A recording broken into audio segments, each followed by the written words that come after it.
Militares se suman a los operativos contra bandas del narcotráfico en Guayaquil. Junto a la Policía Nacional, allanaron una bodega donde se almacenaba droga lista para ser enviada a los puertos. Luis Lara Jaramillo asumió hoy el Ministerio de Defensa. Entre sus prioridades están la seguridad y aclarar casos polémicos como Don Nasa y el radar de Montecristi. Pachacutic se enreda en procesos judiciales. Fiscalía llama a declarar a 5 de sus integrantes por supuesta venta de votos, mientras que el correísmo acusa a Guadalupe Llori del cobro de diezmos. Consejo de la Judicatura de Santa Elena interviene en la Unidad Judicial de Manglar Alto tras la suspensión de 2 jueces que concedieron habeas corpus polémicos. Las noticias en Televistazo con Andrea Báez y Pedro Jiménez.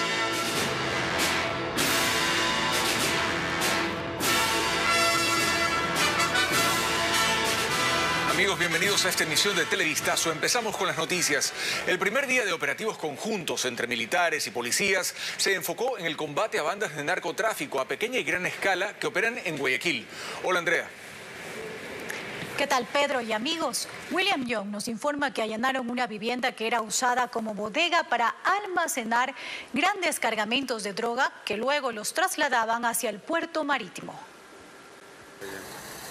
Fue la primera noche de operaciones conjuntas. Los militares ya no solo van a patrullar en las avenidas principales. La disposición es involucrarse en tareas contra las estructuras narcocriminales. La noche de este martes acompañaron a agentes de unidades especiales de la policía al allanamiento de uno de los inmuebles usados por estas redes como bodegas del alcaloide. Aproximadamente estamos hablando de 300 kilogramos de sustancias sujetas a fiscalización. No existió personal detenido. Este operativo se ejecutó en una zona residencial, en la Ciudadela Bellavista, en el norte de Guayaquil. Era una casa alquilada, pero lo que encontraron fue más que droga. Tenían todo para procesarla, pesarla, cargarla en contenedores, incluso una máquina para prensar los bloques de cocaína y luego llevarlos a los puertos. Cintas, combustible, tachos de combustible, material para embalaje que se pudo verificar en el allanamiento. Por eso el nuevo ministro de Defensa, Luis Lara, aclaró que tener a las Fuerzas Armadas en las calles no será de solo unos días. Las amenazas existentes están poniendo en zozobra a la ciudadanía. Y es un deber de Fuerzas Armadas en coordinación con la Policía Nacional el de trabajar para disminuir este grado de inseguridad y mejorar la percepción de la ciudadanía. Y confirmó que estas operaciones militares en el control urbano se extenderán a más ciudades. El nuevo ministro de Defensa, Luis Lara, asumió el despacho esta mañana en el complejo de La Recoleta. Se trata del tercer secretario en esa cartera de Estado en menos de un año de gobierno. Asumió funciones en medio de la crítica situación de inseguridad en el país y la crisis interna de Fuerzas Armadas. Paul Romero con el informe. ¡Atención, vista la ley! El nuevo ministro de Defensa, Luis Lara, llegó esta mañana al complejo ministerial de La Recoleta en el centro sur de Quito. Las Fuerzas Armadas le recibieron con honores al secretario de Estado, que reemplaza a Luis Hernández, quien presentó su renuncia la tarde de ayer al presidente Guillermo Lasso. La primera reunión que mantuvo el nuevo ministro fue con su antecesor para que le presente un informe sobre la situación administrativa y operativa. El día de hoy voy a mantener reuniones aquí en el Ministerio de Defensa con Miguel Hernández, ministro saliente. Vamos a ver cuál es la situación actual y luego de eso tomaremos las acciones correspondientes, lo que tenga que realizarse. Lara es general del Ejército en servicio pasivo, especialista en contrainsurgencia, héroe de guerra del CENEPA por su participación en el conflicto con Perú en 1995. Fue jefe del Comando Conjunto de las Fuerzas Armadas en el gobierno del expresidente Lenín Moreno y dirigió las operaciones militares durante las violentas manifestaciones de octubre de 2019. El nuevo ministro de Defensa asume esta cartera de Estado en medio de la expectativa por conocer los resultados de algunas indagaciones. Por ejemplo, sobre los motivos de la explosión del radar en Montecristi para la lucha contra el narcotráfico. Además, también sobre los militares involucrados en el irregular negocio de captación ilegal de dinero. Sí, está este momento en proceso de investigativo todos los sucesos que se han dado aquí en Fuerzas Armadas. Hablemos de caso Nazareno, radares, Entonces el día de hoy yo voy a enterarme de cómo están estos procesos y con oportunidad ahí se comunicará esta situación en qué estado se encuentra. Su llegada al ministerio fue sorpresiva. El presidente Lasso le posesionó anoche en el Palacio de Carondelet en una ceremonia reservada sin presencia de la prensa. Al evento asistieron los ministros del Frente de Seguridad, el Mando Militar y de la Policía Nacional. Para combatir la inseguridad, el gobierno anunciará nuevas decisiones en los próximos días, en donde las Fuerzas Armadas cumplirán una función determinante. La guerra entre mafias continúa en más calles de Guayaquil. En las últimas horas, 2 balaceras dejaron 3 muertos en el sur y suburbio de la ciudad. Merlin Ochoa nos cuenta que el sicariato más reciente se registró a pocas cuadras, en donde ayer policías y miles hicieron un mega operativo militares. Tendido en la calzada quedó el cuerpo de Luis Castro en el Guasmo Sur de Guayaquil. Él estaba fuera de su casa cuando 2 sujetos llegaron en una moto y le propinaron más de 11 disparos, la mayoría en la cabeza. Ocurrió la mañana de este miércoles.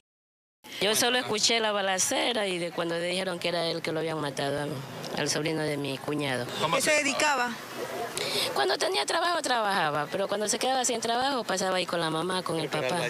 La víctima tiene un proceso por tenencia y porte de armas. El vehículo liviano utilizado en el crimen estaba reportado como robado y fue recuperado unos metros más adelante. Al primo de él lo mataron hace un año. Aquí mismo en el sur.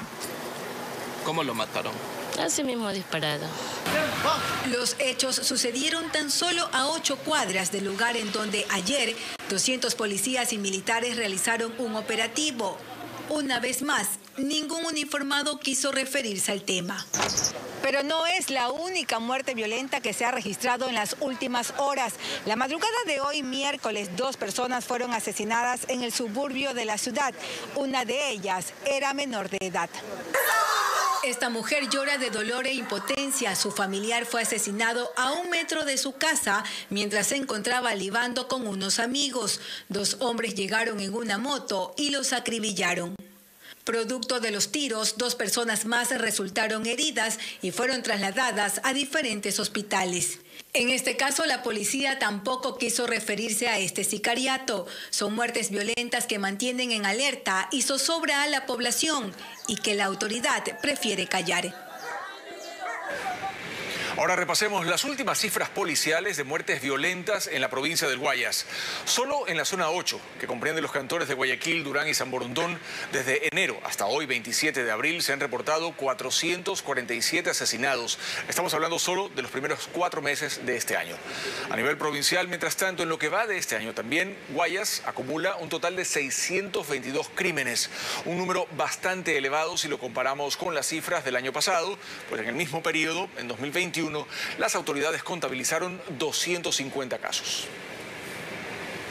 El gobierno de Estados Unidos redujo su alerta de viajes de nivel 3 al 2. Estos avisos son para aquellos ciudadanos de ese país que deseen viajar al Ecuador. Las advertencias recaen sobre las provincias de Carchi, Sucumbíos y Esmeraldas. Respecto a la ciudad de Guayaquil, solo puntualiza como sitio de peligro desde la avenida Portete hasta el sur de la urbe, por los índices de delincuencia. El gobierno presentará en Guayaquil su alcance al plan de control. Lo hará el presidente de la República en los próximos días como aplicación del plan de inversiones de seguridad que superará los 1.200 millones de dólares. Francisco Garcés con más información.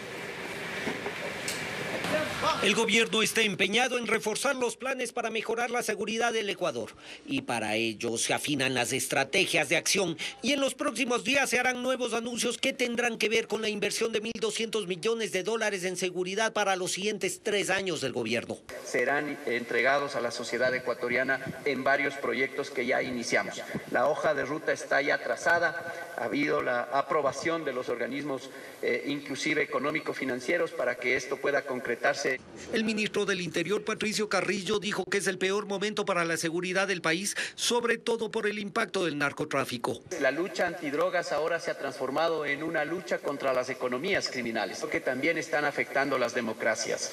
Esa es una de las principales amenazas ahora en todos los países del mundo. Sobre la explosión de un coche bomba en Guayaquil, a pocos metros de la cárcel regional, admitió que es un hecho que ha provocado alarma, pero no necesariamente tiene que repetirse. Es un acto terrorista indiscutiblemente, son mensajes que se van enviando.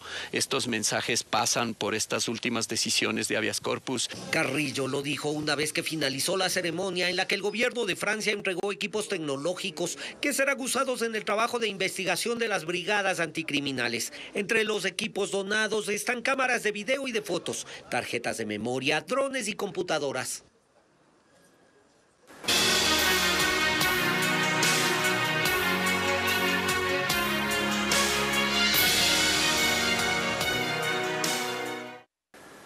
Estudiantes de 2 colegios se sumaron a las movilizaciones de estudiantes que piden justicia para la adolescente que denunció que fue violada en un transporte escolar. El Ministerio de Educación reconoció que no se cumplieron los protocolos para acompañar el caso y que priorizó el salvaguardar la imagen de la institución. Fabiola Santana sigue el caso.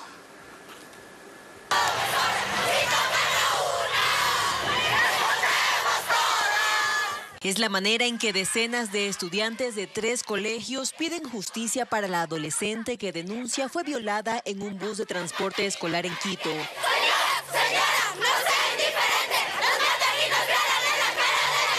El sentir de impotencia e indignación es general y con bocinas la ciudadanía apoyaba a los alumnos. Fue el segundo día consecutivo de movilizaciones y la consigna de apoyo a la menor era una. ¡Yo sí te creo! ¡Yo sí te creo! Esta marcha inició a las 7 de la mañana. Colón y 9 de octubre se dirigió hasta el colegio al que pertenece la menor y finalmente terminará aquí en el Ministerio de Educación. Allí se encontraron con una institución resguardada por la policía, pero la movilización se mantuvo pacífica. El padre de la víctima fue recibido por el viceministro de Educación junto a su abogado y delegados de padres de familia, docentes y alumnos de las instituciones. Cerca del mediodía se conocieron las resoluciones. Hay que dejar en claro que no le recibieron la denuncia el día de la violación, sino posteriormente. El viceministro de Educación dijo que habrá cambios en la selección de los conductores de transporte escolar. El perfil se elegía por profesionales que estén habilitados para conducir transporte profesional. Eso es lo que la ley dicta en términos generales. Ahora tendremos que aumentar un perfil psicológico adicional. Un día antes, la ministra de Educación reconoció el incumplimiento de protocolos de acompañamiento en estos casos. Además, vimos que se priorizó mantener una buena imagen del colegio y no precautelar la integridad física y emocional de los estudiantes, y en este caso particular de la estudiante víctima. La rectora separada no ocupará cargo alguno mientras duran las investigaciones. La justicia aún busca al denunciado como autor del abuso sexual. En un hecho histórico, 11 exmilitares colombianos reconocieron su culpa por el asesinato de más de 240 jóvenes, muchos de ellos campesinos, a los que falsamente implicaron como miembros de las guerrillas. Dijeron que se trató de una práctica común para inflar resultados del gobierno uribista entre 2007 y 2008.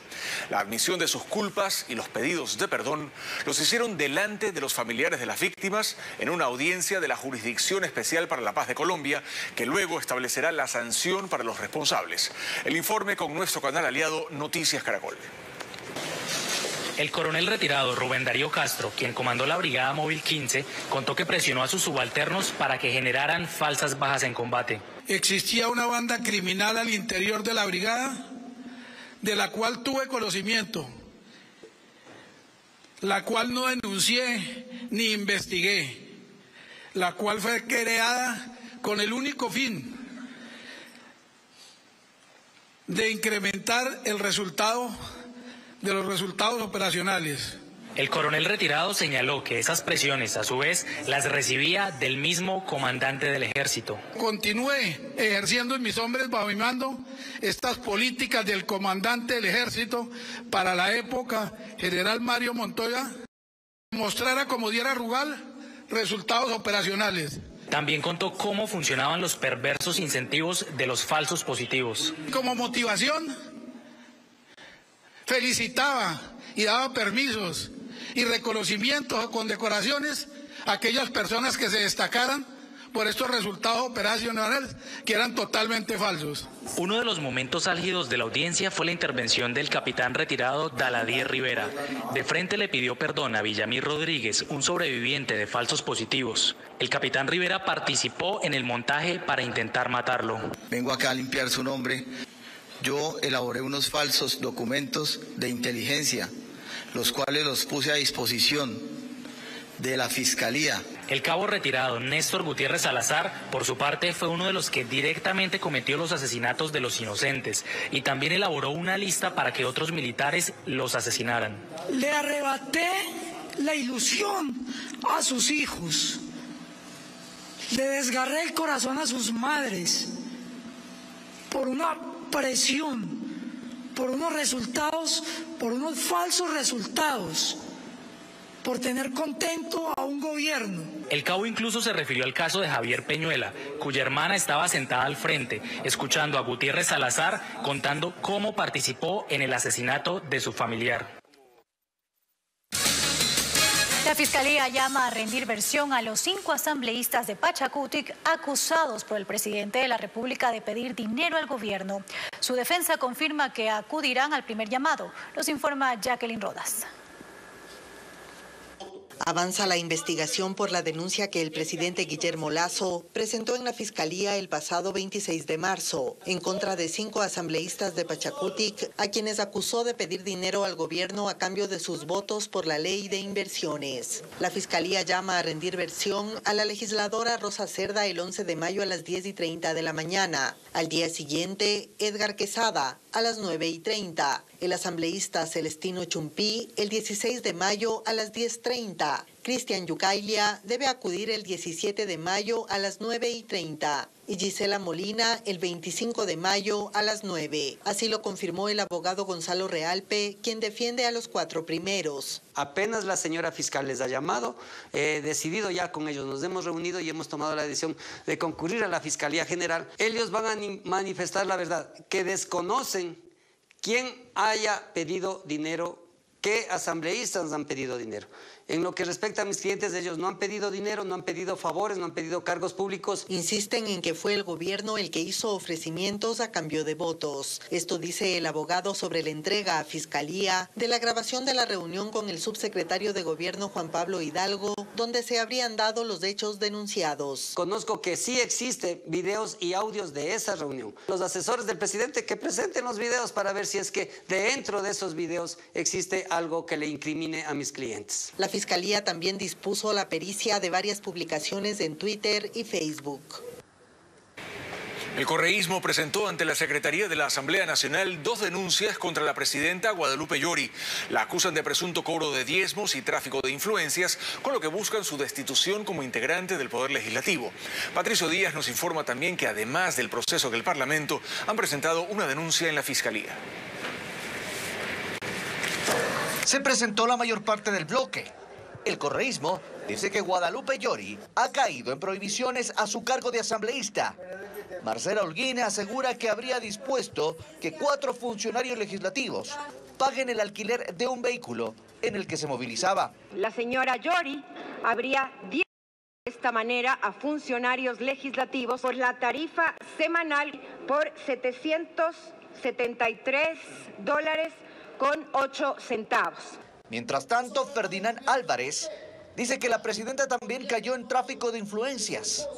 Asegura que la esposa del fiscal de Orellana, que tramitaba casos en los que estaba vinculada Llori, trabaja con ella como coordinadora de talento humano de la Asamblea. Y eso al correísmo le da mala espina. De esta forma devuelve los favores para la presidenta Llori. Por eso ante la Secretaría del Legislativo entregaron los documentos, pidiendo que se abra una investigación en el Comité de Ética. Buscan la destitución de Llori, ya no solo como presidenta, sino como asambleísta. Hacemos un llamado finalmente a los miembros del Comité de Ética para que puedan reunirse lo más pronto posible y de esta manera conocer estas denuncias. Todo esto deberá ser calificado por el CAL y pasar luego al Comité de Ética. Además, el correísmo entregó esta denuncia a la Fiscalía. La presidenta Guadalupe Llori no se ha pronunciado aún sobre el tema.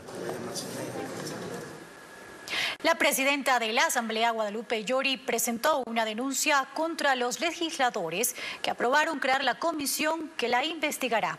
Su abogado asegura que se incumplió las medidas cautelares. Las diferentes bancadas han mostrado su rechazo a esta nueva acción judicial. En la sesión hubo gritos. Por favor, no grite. Si quiere gritar, puede hacerlo en su casa, pero aquí no. Polémicas entre bancadas. Y atropellar a la primera función del Estado. Al final se creó la comisión que investigará a Guadalupe Llori en un proceso que busca su destitución. El coordinador jurídico de la Asamblea explica que para la presidenta, las medidas cautelares para evitar que se cree una mesa que la evalúe aún estaban vigentes. Y en tal virtud, obviamente, lo que procede jurídicamente es que se haga la denuncia respectiva para que la Fiscalía General del Estado, que es la titular de las acciones penales, realice los actos pertinentes. ¿Y contra quiénes sería? Contra quienes aprobaron la creación de la comisión. UNES, Partido Social Cristiano, los rebeldes de Pachacutic y algunos independientes. Cuyo presunto delito sería el incumplimiento de decisiones emitidas por autoridad competente. Pero los legisladores rechazaron la que sería la cuarta acción judicial de la presidenta para evitar el proceso de investigación. No podemos nosotros como asambleístas, que democráticamente hemos sido, poder estar de rodillas como nos quieren poner en este momento. Rechazamos que la justicia y las otras instancias quieran meter la mano a este proceso. Peter Calo es parte de la comisión integrada este martes para la investigación de Llori. Pero no todos los miembros están claros de lo que tienen que hacer. La denuncia es para todas las autoridades del CAL. Todas las autoridades del CAL. Ni siquiera saben dónde están parados y cuáles son sus responsabilidades. Ni siquiera leyeron la resolución por la cual pusieron su nombre el día de ayer. ¿Es que acaso ni siquiera se toman la molestia de eso? Yo creo que la ignorancia a veces castiga. La comisión tiene 35 días para sugerir al Pleno la destitución de Llori o el archivo de la denuncia.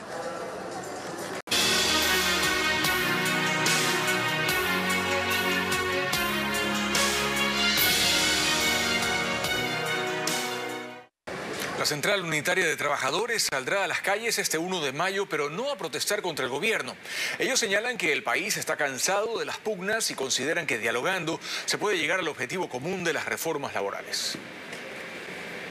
Desde la Central Unitaria de Trabajadores cuentan que también se están preparando para las marchas del 1 de mayo, pero que ellos no van a salir a decir que se vayan todos, que eso se lo dejan a otros sectores sindicales, que dicen lo mismo de siempre. No es momento de seguir en estas pugnas políticas que no llevan en nada y no ayudan a solucionar nada los problemas del país. Y que esa postura no significa que estén respaldando al régimen, por el contrario, creen que el diálogo les da la oportunidad de hacer los reclamos cara a cara. Nosotros no estamos defendiendo al gobierno ni al gobierno alguno. Y en ese sentido nosotros lo que le apostamos es al diálogo con el gobierno que esté, sea este o sea cualquiera. Dijeron además que el 1 de mayo en las calles le pedirán al gobierno definiciones en el tema educativo.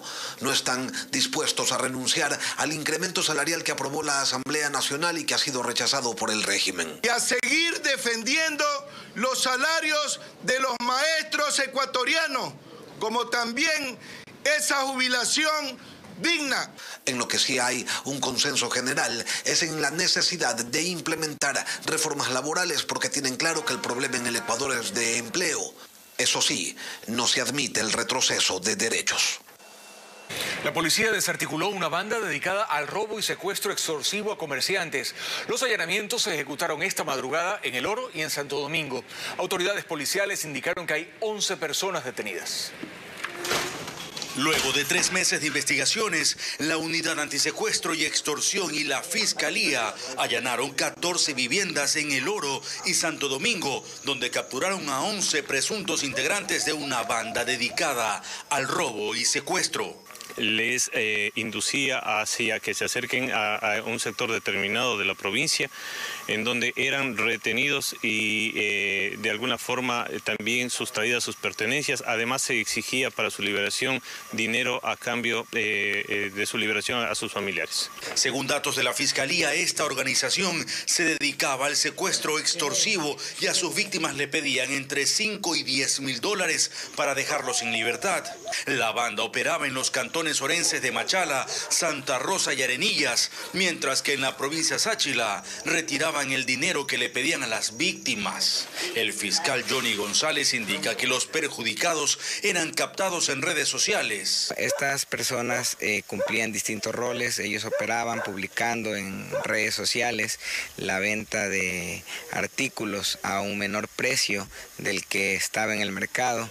Entre los aprendidos estaría el cabecilla de esta organización, alias Molido, quien registra 5 detenciones por robo y delincuencia organizada. Gracias por seguir en nuestra sintonía. Ahora les contamos que un policía resultó herido durante un operativo de control en el norte de Guayaquil. El hecho ocurrió anoche y el autor de los disparos lanzó el arma al techo de una vivienda y luego huyó en una moto. Samantha Mora con el reporte.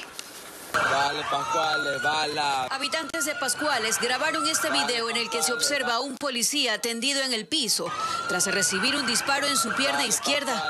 El hecho se registró la noche de este martes cuando 2 uniformados patrullaban por la avenida principal de ese sector del norte de Guayaquil. Ellos observaron a un sujeto en actitud sospechosa, intentaron registrarlo, pero en ese instante el hombre sacó un arma y disparó por varias ocasiones contra el agente. Su compañero pidió refuerzos para atender la emergencia. El herido fue trasladado hasta un hospital. Tras el hecho, el implicado lanzó el arma sobre el techo de una vivienda y huyó a bordo de una motocicleta. De inmediato, acudieron unidades especializadas de la policía y realizaron un operativo por la zona para intentar capturar al agresor. Por ahora, se desconoce si hubo resultados. Se extiende a otras provincias como Manabí. En el cantón Portoviejo, por ejemplo, un hombre fue asesinado cuando conversaba con un amigo en la calle. Según las primeras investigaciones, 2 sujetos en moto llegaron al sitio, sacaron un arma y le dispararon. Personal de la policía acudió al lugar para recabar información y hacer el levantamiento del cadáver.